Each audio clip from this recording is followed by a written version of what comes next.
All right. Good morning. Hopefully this is working. It's not morning. It's going to be afternoon. Good afternoon. Hopefully this is working. Unfortunately, again, I'm not able to be there today. I promise you, I'm not just avoiding you guys. Unfortunately, my wee girl has a temperature. Hopefully, be back in soon, but that'll be no use to you. Today's the only day of the week you're seeing me. What we're going to look at in this room is we're going to look at Buffy and representation. It's probably going to split into two videos. It'll be this one, which will just be a quick recap of feminism and maybe an introduction to how to analyse it. And then there'll be a second one that'll come out because this one won't last a triple period. It's just I'm trying to get this made and out to you before the class starts, which is keeping me busy and out of mischief. So what I'm going to do is in a moment I'm going to close this. I am going to open up the PowerPoint in full and I'm going to get started. What you'll need for this lesson is you will need your jotters, you will need your pens, you will need pencils. There'll be the odd task and a couple of things to copy down. Your teacher might want to pause it at intervals and not take notes, ask you kind of questions. That's fine. Or like there are intervals where I'm asking it to be paused for you to copy down things or do tasks. And things like that. Above and beyond jotters, pens and pencils, you shouldn't need anything else. But just now, can you make sure that you have your jotters out and open? Take down a heading of representation, maybe representation in Buffy, and get ready to take the odd note. I'm afraid this is going to be a little bit like almost more like a lecture, just because it's a little bit more challenging without being in the room with you. But I have thrown in the odd task to try and make it a little bit more interesting and a little bit more engaging. Probably hasn't worked, but we do our best. I've also thrown in lots of GIFs, so that has to count in my favour. So without much further ado, we are going to get going. So I hide myself and bigify the screen. So the plan today is that we, and by we I do very much mean that you, are going to be looking at representation in Buffy the Vampire Slayer. We are barely going to make a dent on it today. We're going to look at representation of women today. That's it. And it's going to be quite a specific representation of women. It's going to be kind of representation of women in a very generic sense, not any of the kind of intertextuality that we were talking about with feminism. It won't be today. We won't be looking at LGBTQ+, we won't be looking at race or anything like that. We'll be very much looking at the kind of generic representation of women in Buffy, because having kind of a blanket understanding of that will allow us to move on. In the more astute of you will recall that representation is one of our 7 key aspects. What we're doing is we're moving through the 7 key aspects looking at Buffy. So we've done categories, we've done a little bit on language, we've done a little bit on narrative, and now we're doing representation. And that will be all our content-based 7 key aspect. So remember, our content-based key aspects are the ones that are kind of included within the study of the text itself, not the kind of influences on how it was made. Okay, it's very important to appreciate that representation is very closely tied to society. So what we will be doing over the course of this week and next week is we'll be looking at, well, probably actually just this week, we'll be looking at representation, so that next week we can look at what was going on in the 90s that brought this about, what was going on with the society that brought this about, and that will lead us very naturally into what was going on with society, will lead us into what audiences are being targeted and things like that. Okay, so it should be when you're talking about representation, it's very connected to society, which is very connected to audience. So those 3 will be we'll study together, and you can't really comment on one without commenting on the other. So there will be a good deal of overlap in what we're doing today. Some of it will overlap with things we've talked about already. Some of it will overlap with things that are coming up. Your learning intention is you will learn how Buffy the Vampire Slayer represents feminism throughout the show. That's a broad learning intention for the next couple of lessons. It's important to appreciate that representation was a development within Buffy, and crucially, it wasn't always perfect. Okay, if you look at some of the characters, certainly in the beginning, some of them are maybe a little bit more stereotyped. You look at kind of representation of Giles, and it's very stereotypical British representation. I realise that's nothing to do with feminism. It was just the first example I thought of. But you have to be aware that the representation in Buffy undergoes a kind of a development and a transformation, like any character development should. The representations are not always perfect, and that's crucial to understand. What we'll be looking at today is representation of feminism and feminist ideals through the characters, with a particular focus on third wave feminism.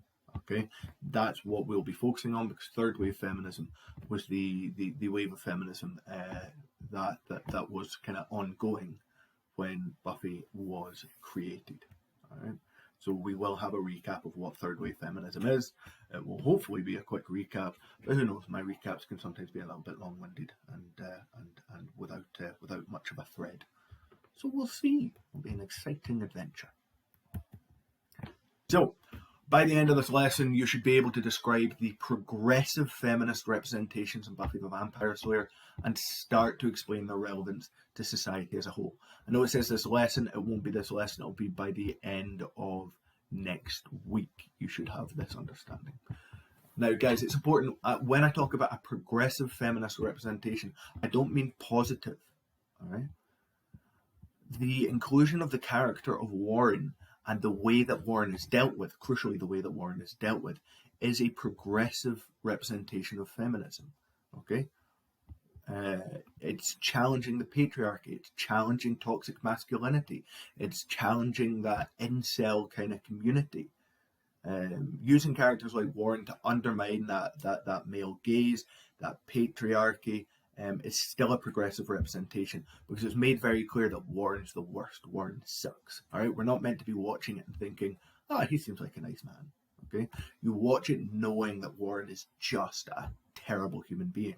So when I say a progressive feminist representation, I do include the inclusion of characters like Warren, because characters like Warren ultimately, as you'll soon discover, get theirs. Okay, they're not celebrated, they are not depicted as positive characters. It's a very overwhelmingly negative character. I don't think there's a more unpleasant character than Warren in the show, with the possible exception of Caleb, who's the villain in the final season. All right, and maybe Evil Spike, because Evil Spike's pretty bad. Actually, there's a few. I spoke too soon. Just Warren sucks.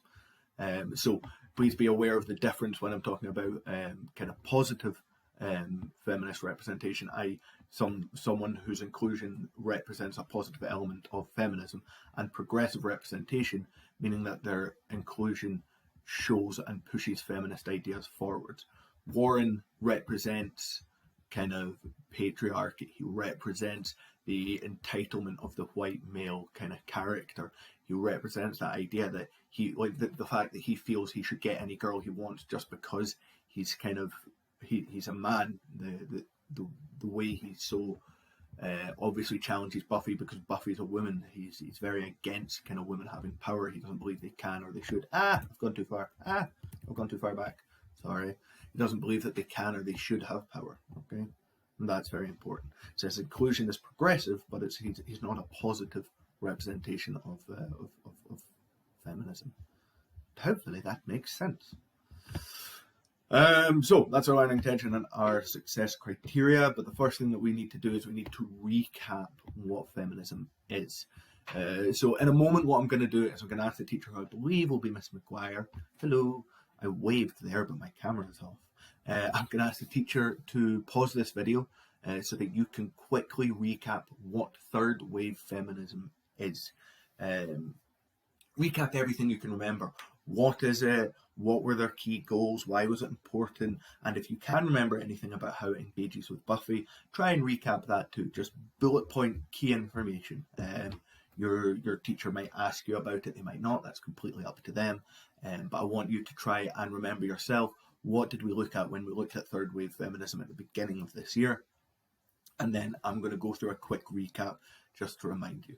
So if we could pause the video just now and you guys recap what you know about third wave feminism.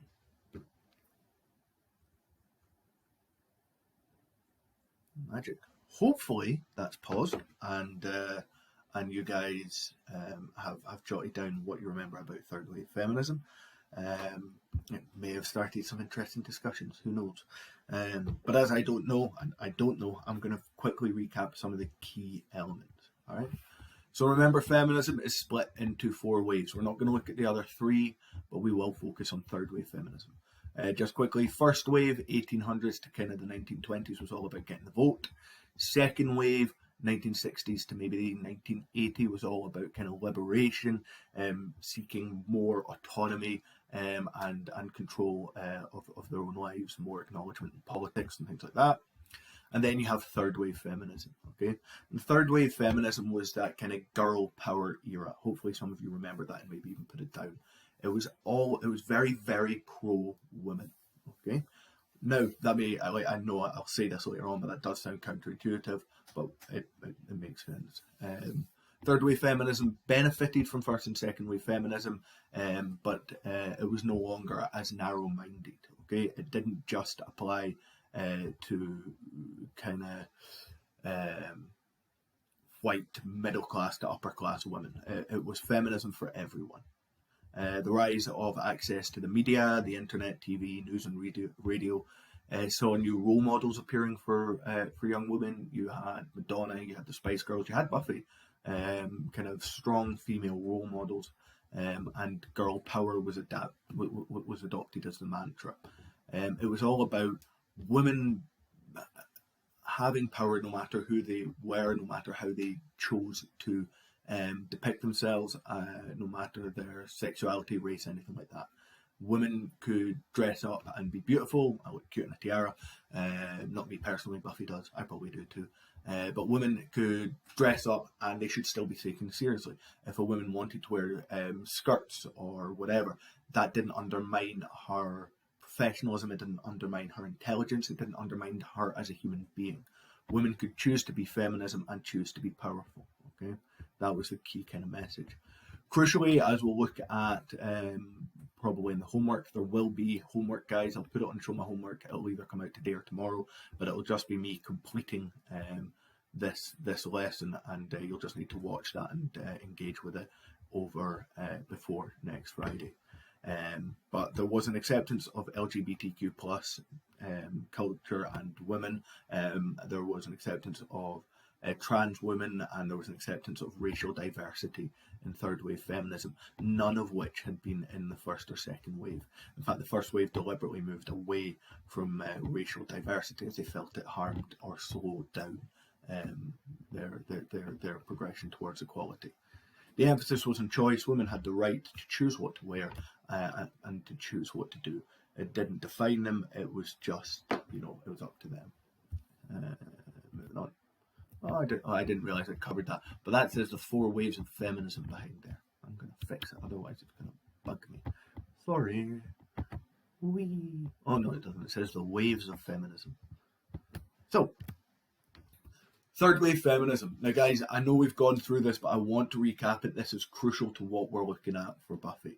Third wave feminism was very pro-woman, as previously stated. This doesn't mean that they hated men. Okay, they definitively did not hate men, but the movement was focusing almost entirely on women.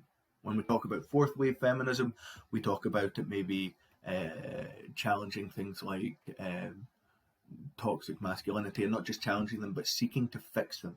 All right. Fourth wave feminism challenges things like patriarchy, but it seeks to fix them. It challenges it challenges negative male stereotypes and seeks to fix them. Fourth wave feminism is very involved in helping men be whoever they are as well.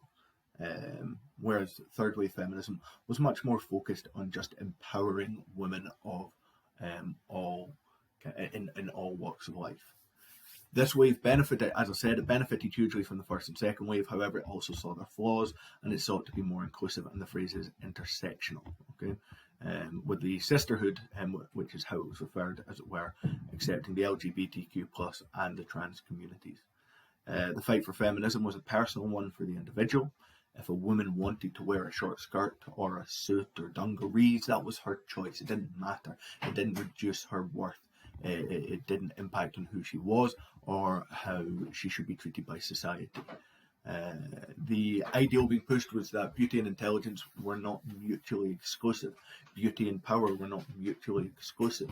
Previously, the argument had been a woman could be beautiful or she could be smart, but she couldn't be both. And that's why in second wave feminism, you have lots of women who deliberately dress in a very male way with shoulder pads and power suits. They try and minimize their femininity so that they can be taken more seriously. Third wave says, nah, that's ridiculous. Okay, women shouldn't need to dress like men to be taken seriously, because of course they shouldn't.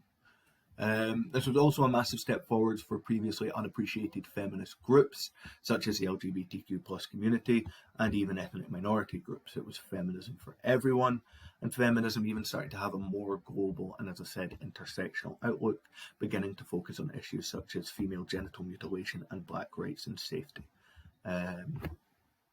So this was massive. This was a really big step for feminism becoming what it is today, much more inclusive. And much more kind of for everybody. The media existed prior to third wave feminism. It was in third wave feminism, however, that feminism started to be changed and shaped by the media. As media became more popular, more accessible, it allowed kind of different and more inclusive feminist messages to be taken across the world. The increasingly powerful symbol of celebrity allowed strong female role models to rise out of the 90s. Again, Spice Girls, Madonna, Buffy, leading this new wave of feminism, taking it into our TVs, our computers, and subsequently, obviously, into our homes. So feminism was no longer for the elite who had the time and opportunity to meet and fight the fight for themselves. It was suddenly much more accessible to everyone. It was accessible to single mothers who worked 2 jobs. It was accessible to all different kinds of ethnic minorities. It was accessible to LGBTQ+, because it wasn't somewhere you had to eke out time to go and support. You could engage with feminism in the house, in your own home. And being for everyone, what feminism stood for had to change. It could no longer be defined by a small white elitist group. That had to be relegated to the past. It could no longer tell women that they all had to conform to one gender ideal to be taken seriously, i.e. women who wanted to be taken seriously had to be like men. That was also relegated to the past. It had to embrace all different types of women. And what that meant is that objectification and sexualization of women, which had been rife in the media for decades, and it would continue to be so, was reclaimed in a way. Madonna and the Spice Girls preached girl power whilst also embracing their sexuality, beauty, and femininity.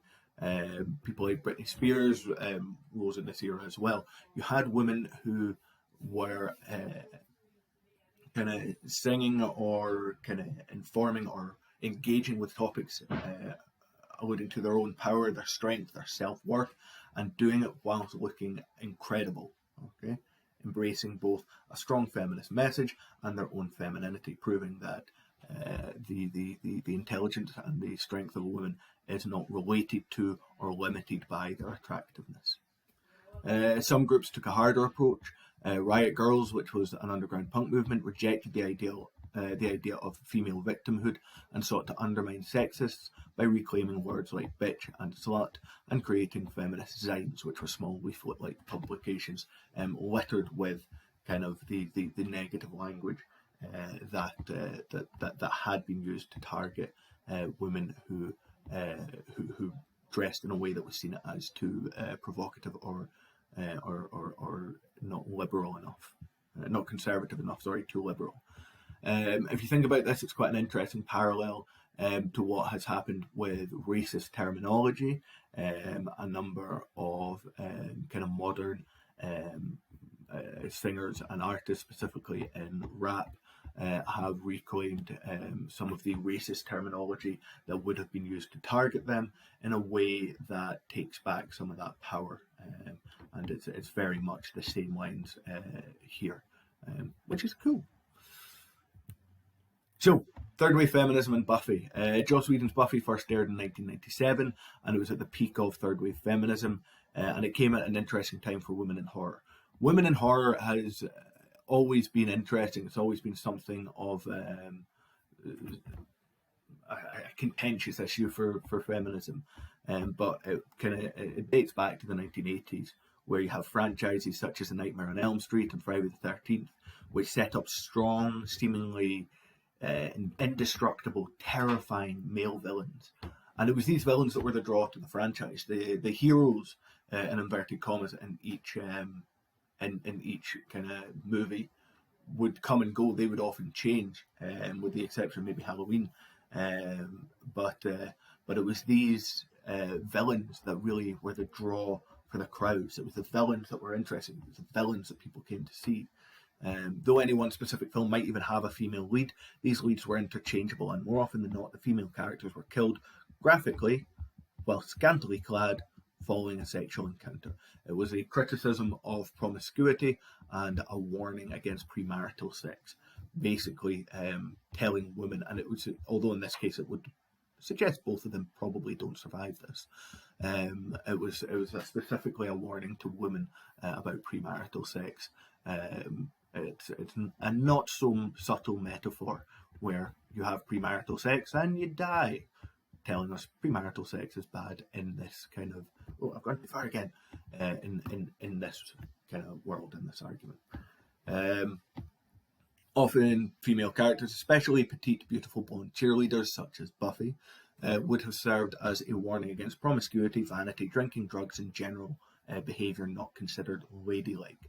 Okay, that definition of ladylike stemming from second wave feminism. Okay, they had one simple rule. These small, petite, beautiful characters were the victim. They had to die, often graphically, at the hands of a male villain, often someone they would wind up having known, in order for a hero to surface. Okay, the hero could be a female character, but generally when you found your female hero, it would be someone who was a little bit more conservative. They would dress more appropriately, they wouldn't drink, they wouldn't smoke, they wouldn't party, and they most certainly wouldn't have premarital sex, meaning that a character such as Buffy in a traditional horror movie would probably be one of the first to die. Okay. In 1996, Scream was released, which satirised and inverted a lot of our expectations around horror movie. One key element of Scream was the lone survivor, generally a female character who is intimately connected to the serial killer. This hero will eventually win the day, but again, crucially, this female character will be a conservative, well-behaved female character, and that's why they're allowed to survive, whereas their more liberal friends are going to die. Okay. Buffy flips all of this on its head. Okay, Buffy changed her understanding of women in horror, women in the media, and pushed the boundaries of media in a way that would redefine feminism on TV. Instead of having the beautiful blonde cheerleader as a words are difficult, as a vapid, promiscuous idiot whose only job is to die, Buffy was written as the hero of the story, not in some last survivor, accidental, terror-consumed way, kind of running around screaming the whole time, but as a strong and independent hero, saving others, including male characters, right from the first. On top of this, the show had incredibly strong intersectional feminist undertones, strong female villains and heroes throughout, love-struck male vampires in constant need of saving, domestic abuse, date rape illusions, LGBTQ+ relationships, toxic masculinity, white male rage, and more. Male characters ultimately could be vulnerable. Now, this is one of the interesting things. Buffy actually, in many ways, pushed beyond third wave feminism in that it did allow its male characters to be vulnerable. Sometimes it made it a bit of a running joke, which maybe undermines that message a little bit. But ultimately, the male characters were able to, even if they were uncomfortable about it, were able to undertake more vulnerable roles. They were able to be the more dependent element of the relationship. They were able to, in this specific episode, stay at home and babysit, look after the kids, things like that. It's small things, and often, as you can see, it was dealt with humorously, but it was included, and that's massive. The idea of having kind of a man be the weaker element of the relationship, an idea of having the man be the more emotional, the more vulnerable, the more insecure person in the relationship had never really been explored on the TV, and obviously it happens. you're just as likely to have a man feeling kind of insecure about his role in the relationship as you are a woman. It's not a gender specific issue. And so Buffy really introduced us to that, and kind of pushed that forwards. Yes, it undermined it using humour quite a lot, but it's still something worth bearing in mind, still something worth noticing. All right. Final slide on this, and then we'll actually get into the lesson itself. Third wave feminism and Buffy. Buffy pushed the boundaries of what had been seen in the media before and what was acceptable. The show received so many complaints from multiple groups right through its entire span. It got complaints on religious grounds, saying it was a cult with dangerous demonic attachments. That still happens.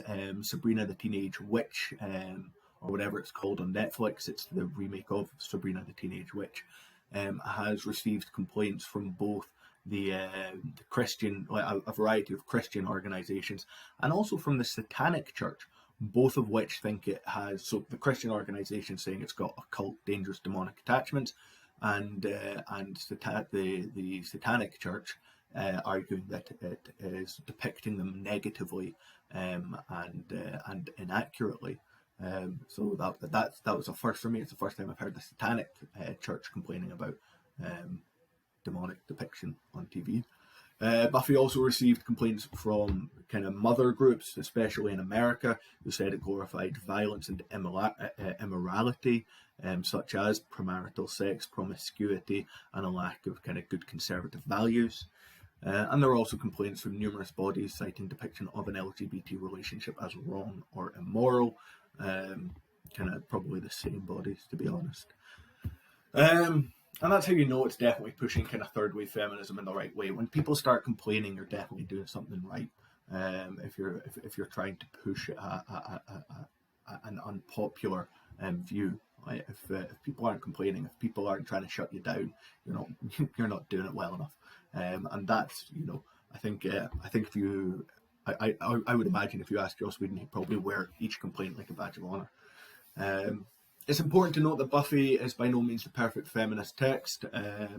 It's not as inclusive as it could be, by today's standards, at least. It did an awful lot, and for the time it was miles ahead of any other media form, but it still did have some way to go. A positive, non-toxic depiction of men that wasn't kind of a running joke would have perhaps been more powerful. More racial representation would have definitely been more positive. And as we will discover in October, a lot of people had issues with the way that the LGBTQ plus community was portrayed in the end. But I keep alluding to that. At some point, we will actually watch that episode, and you'll be like, that's what happens. But yeah, the key areas that we're going to focus on, and these are the key areas that we are going to focus on, and we are going to focus on them today, will be women in the media, LGBTQ plus in the media, the portrayal of race and minority groups in the media, which is probably Buffy the Vampire Slayer's weakest area, and the portrayal of male rage and toxic masculinity in the media. Okay, these are going to be our key areas of focus. These are going to be the areas which we kind of give the most attention to. There will be other ones. We won't cover all of them, by the way. We're only going to cover that first bullet point today, and we'll only scratch on it. But that is what we are looking at today. Recap over. And that will all tie in with representation, okay? So when we're looking at all of this, when we're looking at each of these areas, okay, we're looking at representation. Okay, I've broken it down a little bit more here. We've got female and male representation. One of the interesting things about Buffy is that in most shows, in most films, you could easily believe that in society, in the kind of 80s and 90s, there were elements of society where women were defined by the men around them. Women were defined as maybe housewives, or they would be, you were less likely to see women in positions of power, especially in the media. Women were more likely to be secretaries. Women were more likely to be stay-at-home mums. Women were less likely to have positions of authority and positions of power. The interesting thing about Buffy is, although there's no secretaries or anything like that, the women in Buffy tend to define the men, especially in the character of Buffy. Buffy tends to shape, mould, and define the men in her life. If you're watching the show from the start, you'll see that Giles at the start is very stuffy. He's very much a kind of, he acts like a patriarchal character. I'm your watcher, I'm the man, you need to listen to me. And through his exposure to Buffy as a character, he comes to realise he's approached it all wrong. He's doing everything the wrong way, and actually he needs to adapt and become a more modern kind of man, just to stay relevant. And so he changes. If you look at, actually, we will wind up looking at Angel and Spike and Riley. Every one of them is changed by Buffy. Each one of them has an impact on Buffy, but I would argue that Buffy at her core stays the same, whereas for these characters she shakes them right to their core, and in each case each one is unable to move past meeting Buffy and the impact she has on them. So instead of Buffy being shaped by the men around her, she shapes them. Okay, you've got LGBTQ plus representation. We'll wind up looking at the positive representation there in the homework. You've got toxic masculinity and incel representation in characters like Warren and Caleb, who we won't meet, but man, he sucks too. You've got representation of patriarchy in a really interesting way with things like the Watchers Council. Again, these aren't things we'll get to see ourselves, but I'll quickly explain them to you. And you've got racial representation or lack thereof. That is perhaps, along with the ending of kind of the LGBTQ plus representation storyline, racial representation is perhaps where Buffy falls down the most, especially in terms of feminism. Okay, and that is what you will be looking at today. Now, I suspect getting this started, getting everything going, this is pretty much the end of the first period. If it's not, if you still have like 10-15 minutes, what I'm going to suggest is that you work on your posters for that 10-15 minutes. Maybe thinking about how feminism could be represented in the episode that you have chosen, and how you could mention feminism, because that's nice and interesting. But I'm assuming you've maybe only got about 5-10 minutes left, or this has actually kicked it into your next period. I'm going to stop this loom here so that I can upload it so that you actually have something to do in your first period. There is a second loom. It will be in my email to Miss McGuire, who's probably still there, hopefully still there. But I wouldn't bother starting the second loom until you guys are back after lunch, and then you can have a look at that. Okay, so I am going to stop this one. There will be, like I said, the second one will be available as well. But I'm going to stop this one, and hopefully you guys are pretty much in the run into lunch. If there is still time, finish off your posters, or work on your posters. Certainly, no one's used the pens since you used them. So if you grab the pot of pens corresponding to your desks, and you can work on the posters. And enjoy your lunch, and then the second loom will be for periods 6 and 7. All right, so thank you very much.